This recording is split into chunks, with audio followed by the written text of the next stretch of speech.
really related to death. When the first Spaniards, conquistadores, arrived to central Mexico, they described in Mexico Tenochtitlan, the ancient city of the Aztecs, something very similar to this. Of course, the one in Mexico, it's not found anymore. You know that the Aztec Empire was most of it destroyed, and Mexico City is now built on top of it. But according to the Spanish chronicles, thanks to this, we know what platforms like these were used for. You have to remember, or you have to imagine, all of this covered with stucco, the red color again, and then you have to imagine on top of these platforms lots of sticks. On these sticks, many skulls. Alright? Some skulls were, of course, of the people they sacrificed, humans that were prisoners of war, were captives, and many other skulls were as well of the people that they decapitate on the boat tour that I am going to take you to in a few more minutes. So as you can see, you can still see on the remains of the carvings the sticks going through the skulls. So you just have to imagine this in real life. Even today, and back in that time when the archaeologists arrived here first and did the first official serious work of restoration of the area, they found thousands and thousands of skulls. When the Spaniards arrived, they described with horror on their chronicles how some of them still have flesh on them. And this is, of course, a display of power. If you see this just entering to a city-state, you're probably not going to mess with them. You know what I mean, right? And these, as I said, were most of the war captives from other city-states. The reason they went to war in most cases is when they needed to gain territory. Let's say that we don't produce something that you can find in another place not that far away from here. You're going to conquer that area and conquer that village in order to receive this product that you need as a tribute, right? The Aztec influence that you see here so often is because of this. And this is something that you're going to see in many of the vendors. This is a very famous obsidian stone, and I am sure that you have seen it or you have heard of it. And of course this is volcanic glass, but this is something that the Mayans really needed in a lot of ways. The arrowheads, the ceremonial knives for human sacrifice, drills, many things were made out of this rock. I did some research, well, I saw this on the internet, but I had to confirm this information that today the microsurgery, the scalpels, it's now made with this rock, so it's very sharp. It's one of the sharpest rocks that are on Earth. And a surgeon from Canada confirmed this to me on the last tour I came. And of course, the Mayans used this, as I said, for human sacrifice and many other things. Many skulls found on the area show this. It's a concept of beauty for the Mayans known as teeth mutilation. Yeah, they drilled with obsidian sticks, and the process was long and painful. According to experts, they must have drilled from back to front until they passed through the nerve. They killed the nerve and they avoided infection with the use of medicine plants. And then inside of the same incrustation, they have found several things: jade, obsidian, turquoise, many of the sacred stones the Mayans consider. And this is, of course, something for the elite. If you were a farmer, if you were a fisherman, if you were the commoner, part of the commoners, you are not able to have this. Talking about concepts of beauty. During the classic period of Mayan occupation, we have found some skulls that appear with an elongation. Now, I probably shouldn't even mention this because it's not considered professional, but especially lately on the History Channel, I've seen so many documentaries that relate the Mayan culture to aliens.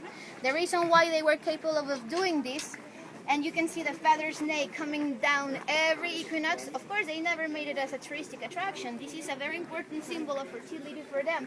And in order to do this, we know that the Mayans needed to know that there is a difference. The magnetic north is different from the true north. It's 20 degrees, 30 minutes, and 30 seconds. How can you explain yourselves that without any of the modern technology, the Mayans knew this?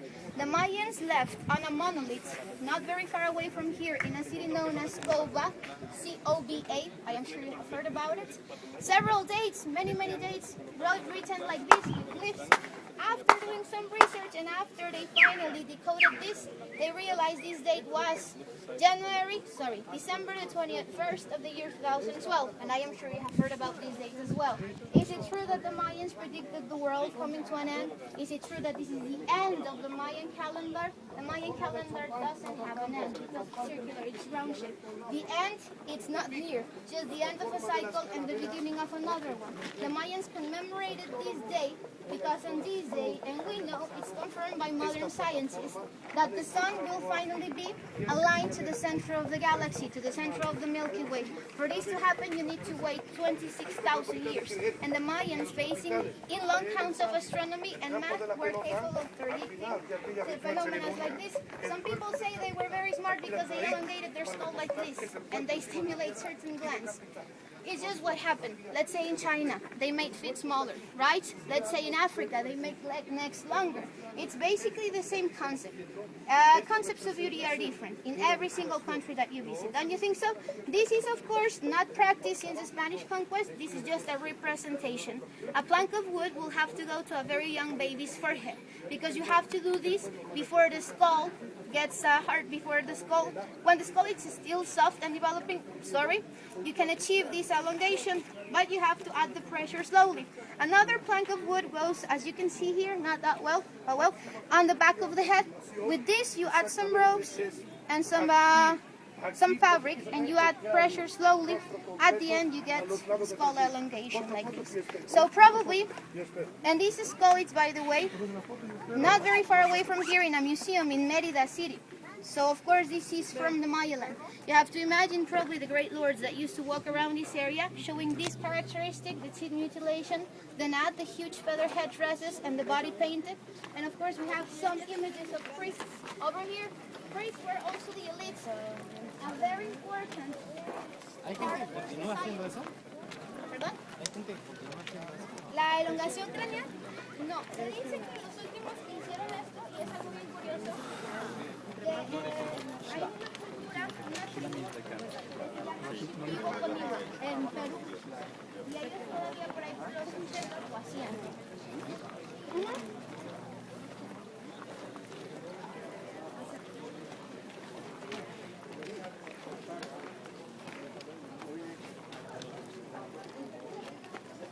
Okay.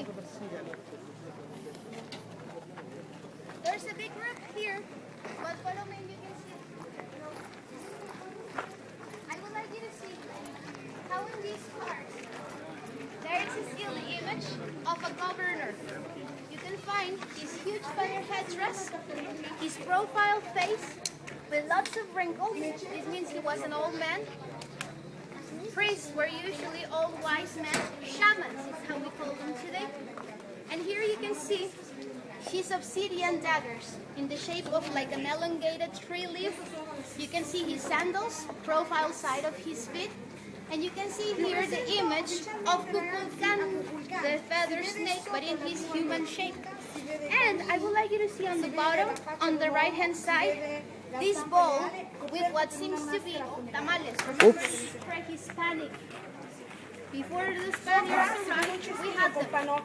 Mayans believed Seguite per favore a vedere la parte ondulante del serpente e si trova anche il tripuglio.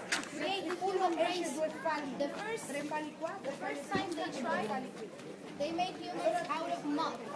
And of course they were not resistant and they never got very intelligent. The second time they tried, of course in few words, this is like the Popol Vuh, the Mayan Bible. I am just giving you a short version of it in the time that I have with you. They made humans out of wood.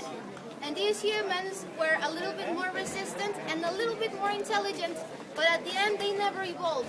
So they sent them to the jungle, and this is what today we call monkeys. And then they made another attempt. They made humans out of cornmeal and the sacrifice of one of their gods, the blood of one of their gods that committed self-sacrifice. This is the result. Humans, us. Actually, Mayan means the people that was made out of corn. In Asia, they have rice, right? In Europe, they had wheat.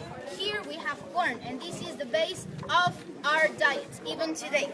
So this is probably what caused the civilization to collapse. As I said, the slash and burn technique is effective, but when you grow grow corn not for a long time. If the population increased, if these cities grew bigger and bigger and bigger, they needed to cut a lot more jungle, and the jungle never had time to recover. So at the end of Mayans probably had environmental issues, most probably. So this is not very different from what is happening right now. So I believe that this is probably one of the reasons why they lost the faith on their governors, on their spiritual leaders, because the system no longer worked. They eroded their land, they depleted their land, they took more than the jungle could give them, and the result was the collapse of this great civilization. Come here so I can show you the largest ball fort in Latin America. 1,000 years ago. Good effort. And look, these are- Couldn't they carry any soil around here? this is the temple of the Jaguars. No? Soil? Again, the red coloring we're painted with, as in the rendition that I show you, the bull and then the jaguars, like this parade of jaguars going from left to right. The temple of the jaguars, the facade is found over here.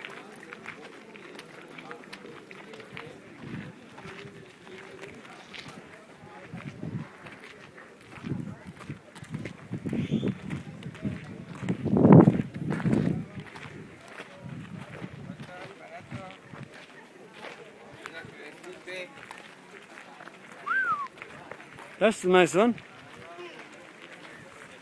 And there's Nice. nice view of the pyramid from here as well. Oh, yes.